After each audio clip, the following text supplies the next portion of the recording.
Je déteste le conflit.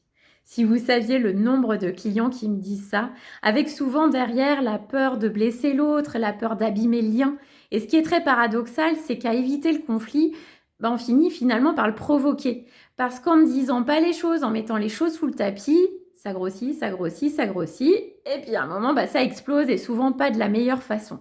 Et d'ailleurs, souvent derrière, il y a aussi une vision violente du conflit.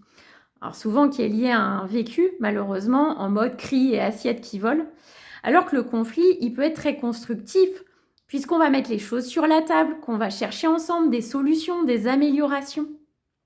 Et les personnes souvent qui n'aiment pas le conflit, ce sont celles qui sont le plus tournées vers l'autre. Et à force de prendre toujours en compte l'autre plus qu'elle-même, en fait, elle s'oublie. Et finalement, le premier conflit, c'est un conflit intérieur, conflit contre ses propres besoins, contre ses propres valeurs. Et pour éviter ce premier conflit intérieur, il s'agit d'être vraiment à l'écoute de ce qui se passe en soi, de sentir quand il y a un malaise parce que quelqu'un a dit quelque chose ou a fait quelque chose qui ne nous convient pas, et d'en parler le plus rapidement possible. Quand le dialogue, il est encore facile, quand les émotions, elles n'ont pas pris toute la place.